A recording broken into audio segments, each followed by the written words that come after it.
तो है एवरीवन, स्वागत है आप सभी का एक बार फिर से आपके अपने इस बेहतरीन यूट्यूब चैनल संध्या क्लासेस पे। तो फ्रेंड्स, आज की जो ये क्लास है बीएसटीसी एग्जाम से संबंधित है। फ्रेंड्स, इस क्लास के अंदर हम आपको आज जीके से संबंधित 50 क्वेश्चन बताने वाले हैं। फ्रेंड्स, आप सभी को पता है कि आपके जीके के क्वेश्चन जो है 50 क्वेश्चन आते हैं, यानी कि 150 नंबर के क्वेश्चन आते हैं। तो फ्रेंड्स, ये वही इंपॉर्टेंट क्वेश्चन है जो बार बार एग्जाम में पूछे गए हैं, यानी कि प्रीवियस पेपर जो हुआ था उसके अंदर जो भी इंपॉर्टेंट क्वेश्चन फ्रेंड्स बने थे उन्हीं क्वेश्चन के बारे में हम आज डिस्कस करने वाले हैं। तो फ्रेंड्स, ये क्लास जो है आप सभी के लिए काफ़ी हेल्पफुल होने वाली है। तो फ्रेंड्स, इस क्लास को आपको पूरा बिना स्किप किए एंड तक देखना है ताकि जो भी क्वेश्चन है आपको अच्छे से समझ में आए। तो फ्रेंड्स, आप सभी के सामने पहला क्वेश्चन दिया हुआ है यहाँ पे। आपको जल्दी से जो भी आपके अपने अकॉर्डिंग आंसर बनता है उसको आपको कमेंट करके बताना है ताकि हमें पता चले कि आपकी तैयारी जो है कितनी अच्छी है। तो फ्रेंड्स, पहला क्वेश्चन है आप सभी के सामने। यहाँ पे आपको पूछा गया है कि फल्गुबाई संबंधित है, यानी कि फल्गुबाई जो है किस नृत्य से संबंधित है। तो पहला ऑप्शन है भवाई नृत्य, और दूसरा ऑप्शन है छरी नृत्य, तीसरा ऑप्शन है कालबेलिया नृत्य और चौथा ऑप्शन है तेरताली नृत्य। तो फ्रेंड्स, ये जो फल्गुबाई है इसका जो संबंध है यानी कि छरी नृत्य से है। यहाँ पे आपका ऑप्शन बी जो है बिल्कुल ही करेक्ट हो जाता है। फ्रेंड्स, इसके अलावा इनका स्थान पूछे तो आपको फल्गुबाई का बताना है किशनगढ़ अजमेर, यानी कि अगर इनका स्थान भी पूछे तो भी आपको याद रखना है किशनगढ़ अजमेर से संबंधित है। और इनके अलावा फ्रेंड्स, आपके सामने जो ऑप्शन दिए हुए हैं भवाई नृत्य, इसके बारे में भी क्वेश्चन बनता है। तो ये आपका एक व्यवसाय प्रकार का नृत्य होता है जिसमें नर्तक जो है अपने सिर पे मटके रख के नृत्य करते हैं। इसके अलावा फ्रेंड्स, आपको पता है कि तेरताली जो नृत्य है लोक देवता रामदेव जी से संबंधित है, यानी कि कामड़ जाति के द्वारा ये नृत्य किया जाता है। और इसका उद्गम पूछा जाए फ्रेंड्स तेरताली नृत्य का, तो आपको याद रखना है पादरला गाँव पाली से संबंधित है। तो कैसे भी क्वेश्चन आपसे पूछे जा सकते हैं। तो यहाँ पे फल्गुबाई का पूछा था तो आपका ऑप्शन बी जो है यहाँ पे बिल्कुल ही करेक्ट हो जाता है। फ्रेंड्स, बढ़ते हैं अगले क्वेश्चन की ओर। यहाँ पे पूछा गया है कि कीर्ति स्तंभ और विजय स्तंभ कहाँ स्थित है। फ्रेंड्स, आपके सामने जो भी क्वेश्चन है मैं इन सभी के बारे में एक्सप्लेन नहीं कर पाऊंगी क्योंकि फ्रेंड्स आपके पास टाइम जो है काफ़ी कम है। तो आपको क्या करना है कि जितना हो सके आपको क्वेश्चन की प्रैक्टिस करनी है, डायरेक्टली आंसर आपको देके बताना है ताकि आपकी प्रैक्टिस जो है ज़्यादा हो सके। फ्रेंड्स, यहाँ पे पूछा है कि कीर्ति स्तंभ और विजय स्तंभ कहाँ स्थित है। तो आप सभी को पता है कि कीर्ति स्तंभ और विजय स्तंभ जो है चित्तौड़गढ़ के अंदर स्थित है। अगर इसका निर्माण पूछे तो फ्रेंड्स 1440 ईस्वी में महाराणा कुंभा द्वारा मालवा विजय के उपलक्ष्य में करवाया था। तो यहाँ से आपको इतनी सी बातें याद रखनी है, ऑप्शन ए आपका बिल्कुल ही करेक्ट हो जाता है। अगर इसके अलावा भी क्वेश्चन इसका बनता है कि ये कितने मंजिला है, तो ये फ्रेंड्स आपको याद रखना है कि 9 मंजिला है विजय स्तंभ। तो यहाँ से आपका ऑप्शन जो है ए बिल्कुल ही करेक्ट हो जाता है। बढ़ते हैं अगले क्वेश्चन की ओर। शहीद भील बालिका कालीबाई निम्न में से किस स्थान से संबंधित थी। तो शहीद भील बालिका जो कालीबाई है उनका आपको स्थान बताना है। तो यहाँ पे आपका ऑप्शन ए जो है यानी कि रास्ता पर बिल्कुल ही करेक्ट हो जाता है। बढ़ते हैं अगले क्वेश्चन की ओर। राजस्थान में वर्ष 2011 की जनगणना के अनुसार 1000 पुरुषों के मुकाबले में स्त्रियों की संख्या का लिंगानुपात कितना है। तो फ्रेंड्स, यहाँ पे आपका ऑप्शन बी जो है यानी कि 928 बिल्कुल ही करेक्ट हो जाता है। और बढ़ते हैं अगले क्वेश्चन की ओर। भोराट का पठार राजस्थान के किस जिले में फैला हुआ है। तो फ्रेंड्स, भोराट का पठार जो है राजस्थान के किन जिलों में फैला हुआ है। तो उदयपुर और राजसमंद, ऑप्शन ए जो है आपका यहाँ पे बिल्कुल ही करेक्ट हो जाता है। बढ़ते हैं अगले क्वेश्चन की ओर। फ्रेंड्स, इस क्लास के अंदर आपको 50 क्वेश्चन बताने वाले हैं जो आपके लिए काफ़ी इंपॉर्टेंट है। तो आपको क्लासेस को पूरा देखना है। जनगणना 2011 के अनुसार राजस्थान के निम्न में से किन जिलों के जोड़े में सबसे कम साक्षरता है, यानी कि सबसे कम साक्षरता दर कौन से जिलों में है। तो आपको फ्रेंड्स याद रखना है कि जालोर और सिरोही 2011 की जनगणना के अनुसार पूछे तो आपको याद रखना है जालोर और सिरोही के अंदर है। नेक्स्ट क्वेश्चन है गग्गर नदी के किनारे बसा नगर कौन सा है। तो फ्रेंड्स, गग्गर नदी के किनारे बसा नगर कौन सा है। हनुमानगढ़ करेक्ट हो जाएगा आपका यहाँ से। नेक्स्ट क्वेश्चन है 2011 की जनगणना के अनुसार राजस्थान में किस जिले की सर्वाधिक साक्षरता दर है? अभी पूछा है सर्वाधिक साक्षरता दर, तो फ्रेंड्स आपको याद रखना है कोटा में सर्वाधिक पूछे तो। अगला क्वेश्चन है, मांगणियार एवं लंगा लोक कलाकारों को प्रख्यात करने का श्रेय किसे दिया जाता है? तो पहला ऑप्शन है कोमल कोठारी, दूसरा है देवीलाल सागर, कृपाल सिंह शेखावत या कर्नल जेम्स टॉड। तो फ्रेंड्स मांगणियार एवं लंगा लोक कलाकारों को प्रख्यात करने का श्रेय जो है कोमल कोठारी को दिया जाता है। तो ऑप्शन ए यहाँ से आपका बिल्कुल ही करेक्ट हो जाता है। और नेक्स्ट क्वेश्चन है, किस लोक देवता की पत्नी उनकी मृत्यु के बाद सती हो गई थी? तो फ्रेंड्स आपको याद रखना है तेजा जी, ऑप्शन सी यहाँ से आपका बिल्कुल ही करेक्ट हो जाता है। इनकी पत्नी का नाम था पेमल और इनका जन्म स्थान पूछे तो फ्रेंड्स आपको याद रखना है खंडोल नागौर के अंदर हुआ था, खन्ना। और इनका जो फ्रेंड्स अगर आपसे पूछे कि किस किस नामों से इनको जाना जाता है, तो फ्रेंड्स इनको जो जाना जाता है धोलिया पीर है, काला और बाला के देवता है, आदि नामों से इनको जाना जाता है। और नेक्स्ट क्वेश्चन है, राजस्थान की निम्न में से कौन सी फसल मावठ से संबंधित नहीं है, यानी कि मावठ से लाभान्वित नहीं होती है? तो मावठ से कौन कौन सी फसल लाभान्वित होती है? तो गेहूं होता है, चना होती है और सरसों होती है। इसके अलावा कपास ऑप्शन दिया हुआ है, यहाँ पे आपका बिल्कुल ही करेक्ट हो जाता है। अगला क्वेश्चन है, जला गीत स्त्रियों द्वारा कब गाया जाता है? तो फ्रेंड्स काफ़ी इंपॉर्टेंट क्वेश्चन है, जला गीत कब गाया जाता है? तो फ्रेंड्स जला गीत जो है वर की बारात का डेरा देखने जाने पर गाया जाता है। तो यहाँ से आपका ऑप्शन सी जो है बिल्कुल ही करेक्ट हो जाता है। और नेक्स्ट क्वेश्चन है, राजस्थान का मंडावा कस्बा पर्यटकों के लिए आकर्षण केंद्र जो प्रसिद्ध है, यानी कि जो मंडावा कस्बा किसके लिए प्रसिद्ध है? तो फ्रेंड्स मंडावा जो कस्बा है चित्रित हवेलियों एवं वित्तीय हवेलियों के लिए प्रसिद्ध है। तो ऑप्शन डी आपका यहाँ से बिल्कुल ही करेक्ट हो जाता है। हाँ नेक्स्ट क्वेश्चन है, शेख सादी की गुलिस्ता की पांडुलिपि को चित्रित करने वाला बलदेव जो राजपूताना किस चित्र शैली से संबंधित था? तो बलदेव जो है अलवर चित्र शैली से संबंधित था। तो ऑप्शन सी यहाँ से आपका बिल्कुल ही करेक्ट हो जाता है। और नेक्स्ट क्वेश्चन है, भारतीय प्राचीन लिपिमाला के लेखक कौन है? तो फ्रेंड्स भारतीय प्राचीन लिपिमाला के लेखक है गौरी शंकर हीराचंद ओझा। ऑप्शन ए आपका यहाँ से बिल्कुल ही करेक्ट हो जाता है। अगला क्वेश्चन है, जामर कोटड़ा खाने प्रसिद्ध है, यानी कि जामर कोटड़ा जो खाने हैं किसके लिए प्रसिद्ध है? तो फ्रेंड्स जामर कोटड़ा खाने जो है रॉक फास्टफूड के लिए प्रसिद्ध है। अगर रॉक फास्टफूड के लिए आपसे पूछे कि राजस्थान का देश में कौन सा स्थान है, तो राजस्थान का देश में प्रथम स्थान है। ये भी आपको याद रखना है, जामर कोटड़ा खाने रॉक फास्टफूड के लिए प्रसिद्ध है। ऑप्शन बी यहाँ से आपका करेक्ट हो जाता है। स्थान पूछे तो आपको उदयपुर याद रखना है।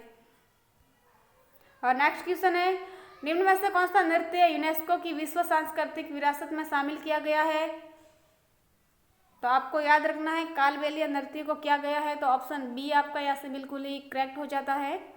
और नेक्स्ट क्वेश्चन है, राजपूताना की अंतिम रियासत कौन सी थी जिसने ब्रिटिश ईस्ट इंडिया कंपनी की अधीनता को स्वीकार किया? यानी कि राजपूताना की अंतिम रियासत कौन सी थी जिसने ब्रिटिश ईस्ट इंडिया कंपनी की अधीनता को स्वीकार किया था? तो आपको याद रखना है सिरोही। ऑप्शन बी यहाँ से आपका बिल्कुल ही करेक्ट है। अगला क्वेश्चन है, निम्न में से कौन से एक लोक चित्रकला का उदाहरण नहीं है? तो फ्रेंड्स फर्ड होता है पथवारी सांची, आपको याद रखना है बनी ठनी। ऑप्शन डी आपका यहाँ से बिल्कुल ही करेक्ट हो जाएगा। अगला क्वेश्चन है, कालीबंगा का प्रथम उत्खननकर्ता कौन है? तो फ्रेंड्स कालीबंगा का प्रथम उत्खननकर्ता अमलानंद घोष। तो ऑप्शन बी आपका यहाँ से बिल्कुल ही करेक्ट हो जाता है। और फ्रेंड्स क्लास के एंड में आपको बताना है कि इस क्लास से आपके कितने क्वेश्चन राइट हुए हैं। नेक्स्ट क्वेश्चन है, दर्रा वन्यजीव अभ्यारण्य कहाँ स्थित है? तो फ्रेंड्स दर्रा वन्यजीव अभ्यारण्य जो है कोटा के अंदर स्थित है। ऑप्शन बी यहाँ से आपका बिल्कुल ही करेक्ट हो जाता है। नेक्स्ट क्वेश्चन है, निम्नलिखित में से किस नृत्य के साथ झांझ नामक वाद्य यंत्र का प्रयोग किया जाता है? तो फ्रेंड्स झांझ नामक वाद्य यंत्र का प्रयोग जो है कच्ची घोड़ी में किया जाता है। तो ऑप्शन ए आपका यहाँ से बिल्कुल ही करेक्ट हो जाता है। अगला क्वेश्चन है, प्रसिद्ध अमरसागर जैन मंदिर राजस्थान के किस जिले में स्थित है? प्रसिद्ध जैन मंदिर अमरसागर जैन मंदिर, तो ये फ्रेंड्स जैसलमेर के अंदर है। ऑप्शन ए आपका यहाँ से बिल्कुल ही करेक्ट हो जाता है। अगला क्वेश्चन है, ग्राम पंचायत का सचिव होता है? तो फ्रेंड्स ग्राम पंचायत का सचिव होता है ग्राम सेवक। तो ऑप्शन ए आपका यहाँ से बिल्कुल ही करेक्ट हो जाता है। अगला क्वेश्चन है, राजस्थान की सीमा कितने राज्यों की सीमाओं से मिलती है? तो फ्रेंड्स राजस्थान की सीमा कितने राज्यों की सीमाओं से मिलती है? तो 5 राज्यों से मिलती है, आपको याद रखना है। ऑप्शन ए बिल्कुल ही करेक्ट हो जाता है। और नेक्स्ट क्वेश्चन है, राजस्थान के कौन से जिलों में जनसंख्या घनत्व 500 व्यक्ति प्रति वर्ग किलोमीटर से अधिक है? तो राजस्थान के कौन से जिलों में जनसंख्या घनत्व जो है 500 व्यक्ति प्रति वर्ग किलोमीटर से अधिक है? तो आपको याद रखना है जयपुर भरतपुर के अंदर। अगला क्वेश्चन है, महाराणा कुंभा के शासन काल में दिल्ली सल्तनत में किस राजवंशों का शासन था? तो महाराणा कुंभा के शासन काल में दिल्ली सल्तनत में जो है सैयद लोधी वंशों का शासन था। तो यहाँ पे आपको ऑप्शन सी जो है बिल्कुल ही करेक्ट हो जाता है। नेक्स्ट क्वेश्चन है, प्रसिद्ध पर्यटक स्थल सामोद महल राजस्थान के किस जिले में स्थित है? तो सामोद महल जो है आपका ये जयपुर के अंदर स्थित है। ऑप्शन ए आपका यहाँ से बिल्कुल ही करेक्ट हो जाता है। और नेक्स्ट क्वेश्चन है, राजस्थान का क्षेत्रफल भारत के क्षेत्रफल के कितने प्रतिशत है लगभग? तो फ्रेंड्स आपको पता है कि लगभग 10.11% है। तो यहाँ पे आपका ऑप्शन ए जो है बिल्कुल ही करेक्ट हो जाता है। अगला क्वेश्चन है, निम्नलिखित में से राजस्थान के किस जिले की अंतर्राष्ट्रीय सीमा सबसे छोटी है? तो फ्रेंड्स अंतर्राष्ट्रीय सीमा सबसे छोटी किसकी है? बीकानेर की है। तो ऑप्शन डी यहाँ से आपका बिल्कुल ही करेक्ट हो जाता है। अगला क्वेश्चन है, राज्य में आवास संबंधित आवश्यकताओं की पूर्ति हेतु राजस्थान आवास मंडल की स्थापना कब की गई? तो राजस्थान जो आवास मंडल की स्थापना है 24 फरवरी 1970 में की गई थी। तो ऑप्शन बी यहाँ से आपका बिल्कुल ही करेक्ट हो जाता है। अगला क्वेश्चन है, या फिर फ्रेंड्स आपको पूछा गया है कि सूची 1 को सूची 2 से मिलाना है। तो यहाँ पे एक तो लेखक के नाम दिए हुए हैं, यानी कि सूची 1 के अंदर तो आपसे लेखक के नाम पूछे हैं और सूची 2 के अंदर उनका ग्रंथ लिखा हुआ है। तो फ्रेंड्स कर्णिदान ने लिखा था सूरज प्रकाश। तो पहले का यहाँ पे चौथा आपका हो जाएगा। तो चौथा फ्रेंड्स किसके 2 के अंदर है? पहले के अंदर और चौथे के अंदर। और दौलत विजय इन्होंने फ्रेंड्स लिखा था खुमान रासो, यानी कि दूसरे का तीसरा ग्रंथ है। तो यहाँ पे आपका पहला ऑप्शन ही बिल्कुल करेक्ट हो जाता है, यानी कि कर्णिदान द्वारा जो लिखा है सूरज प्रकाश, दौलत विजय ने फ्रेंड्स लिखा था खुमान रासो, और पद्मनाभ ने लिखा था कान्हड़देव प्रबंध, और जगजीवन भट्ट ने अजीतोदय। तो यहाँ पे आपका ऑप्शन जो है ए बिल्कुल ही करेक्ट हो जाता है। बढ़ते हैं अगले क्वेश्चन की ओर। नेक्स्ट क्वेश्चन है, सिरोही राज्य प्रजामंडल का संस्थापक है? तो सिरोही राज्य प्रजामंडल के संस्थापक है गोकुल पाइपट। तो ऑप्शन सी यहाँ से आपका बिल्कुल ही करेक्ट बनता है। और नेक्स्ट क्वेश्चन है, राजस्थान में मंत्री परिषद के सदस्यों की अधिकतम संख्या है? तो मंत्री परिषदों के सदस्यों की अधिकतम संख्या जो है 30 है। ऑप्शन बी यहाँ से आपका बिल्कुल ही करेक्ट हो जाता है। नेक्स्ट क्वेश्चन है, भील जनजाति राज्य में मुख्यतः किस भाग में निवास करती है? तो भील जो जनजाति है मुख्यतः ये दक्षिणी भाग में निवास करती है। तो ऑप्शन सी आपका यहाँ से बिल्कुल ही करेक्ट हो जाता है। अगला क्वेश्चन है, राजस्थान में व्यापारिक फसलों में नरमा किस फसल से संबंधित है? तो ये जो नरमा है कपास से संबंधित है। तो ऑप्शन बी यहाँ से आपका बिल्कुल ही करेक्ट बनता है। नेक्स्ट क्वेश्चन है, राजपूताना मध्य भारत सभा की स्थापना कब हुई?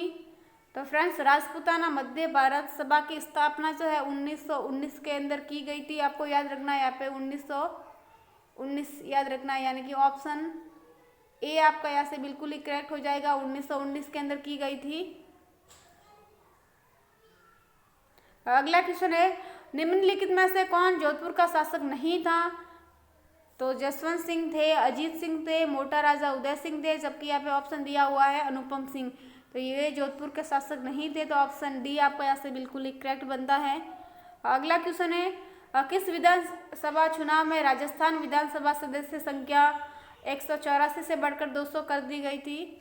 तो ये छठा जो विधानसभा चुनाव किया गया था उसके अंदर की थी। तो ऑप्शन जो डी है आपका यहाँ से बिल्कुल ही करेक्ट बनता है। अगला क्वेश्चन है, वैभवशाली कलात्मक नगरी चंद्रावती पर 11वीं एवं 12वीं शताब्दियों में किस वंश के शासकों का शासन रहा? तो वैभवशाली कलात्मक नगरी चंद्रावती पर 11वीं और 12वीं सदी में आबू के परमार जो शासक थे उनका शासन रहा था। तो ऑप्शन बी यहाँ से आपका बिल्कुल ही करेक्ट बनता है। अगला क्वेश्चन है, छत्रपाल राजस्थान की संस्कृति एवं एक महत्वपूर्ण पहलू पूछा जाता है। तो छत्रपाल जो है इनको ग्राम देवता के रूप में पूजा जाता है। तो ऑप्शन ए आपका यहाँ से बिल्कुल ही करेक्ट हो जाता है। अगला क्वेश्चन है, निम्नलिखित में से कौन सा यंत्र जो है तत्वाद्य यंत्र नहीं है। यानी कि तत्वाद्य यंत्र ऐसे होते हैं जिनको तारों की सहायता से बजाया जाता है। तो आपका कावायचा होता है, रावण हत्था होता है और जंतर होता है। जबकि ऑप्शन दिया हुआ है अलगोजा, तो ये आपका एक सुशिर वाद्य यंत्र होता है। तो ऑप्शन ए आपका यहाँ से बिल्कुल ही करेक्ट हो जाता है। और नेक्स्ट क्वेश्चन है, राजस्थान में क्षेत्रफल की दृष्टि से सबसे छोटा जिला कौन सा है। तो फ्रेंड्स क्षेत्रफल की दृष्टि से सबसे छोटा जिला आपका धौलपुर है। तो ऑप्शन ए आपका यहाँ से बिल्कुल ही करेक्ट हो जाता है। अगला क्वेश्चन है, राजस्थान में विद्यालय एवं व्यापक शिक्षा योजना निर्माण क्रियान्वयन एवं मूल्यांकन के लिए सर्वोच्च शैक्षणिक संगठन कौन सा है। तो फ्रेंड्स आपका ऑप्शन जो ए दिया हुआ है बिल्कुल ही करेक्ट हो जाता है, यानी कि RSCIRT उदयपुर। आपका यहाँ से ऑप्शन बिल्कुल ए जो है बिल्कुल ही करेक्ट है। अगला क्वेश्चन है, कोटा के किस शासन के काल को कोटा स्कूल को चित्रशैली का उत्कृष्ट काल माना जाता है। तो फ्रेंड्स महाराजा उमेद सिंह प्रथम के काल को उत्कृष्ट माना जाता है। तो ऑप्शन डी आपका यहाँ से बिल्कुल ही करेक्ट बनता है। अगला क्वेश्चन है, जयपुर के महाराजा सवाई जयसिंह ने किन स्थलों पर वेधशालाओं का निर्माण करवाया था।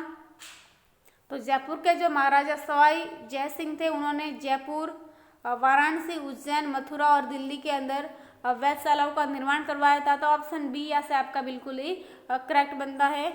अगला क्वेश्चन है, भारतीय संसद में राजस्थान के कितने सदस्य चुने जाते हैं। तो भारतीय संसद में राजस्थान के जो है 25 सदस्य चुने जाते हैं। तो ऑप्शन बी यहाँ से आपका बिल्कुल ही करेक्ट हो जाता है। नेक्स्ट क्वेश्चन है, राजस्थान में 1857 की क्रांति का केंद्र था। तो राजस्थान में 1857 की क्रांति का केंद्र था नसीराबाद। ऑप्शन ए यहाँ से आपका बिल्कुल ही करेक्ट बनता है। आज की क्लास का फ्रेंड्स अंतिम क्वेश्चन है, बंगाल की खाड़ी में गिरने वाली राजस्थान की नदियों का सही युग्म कौन सा है। तो बंगाल की खाड़ी में गिरने वाली राजस्थान की नदियों का सही युग्म है, पहला ऑप्शन है काली सिंध एवं जवाई, माही एवं पार्वती, लूनी एवं चंबल, या फिर काली सिंध और गंभीरी। तो ऑप्शन डी आपका यानी कि काली सिंध और गंभीरी बिल्कुल एक करेक्ट हो जाता है। तो फ्रेंड्स आज के लिए इतना ही, मिलते हैं एक नेक्स्ट सेशन के साथ। तो फ्रेंड्स आज की ये क्लास आपको अच्छी लगी है तो लाइक, कमेंट एंड शेयर करें। साथ ही पहली बार चैनल पर विजिट कर रहे हैं तो चैनल को सब्सक्राइब अवश्य करें।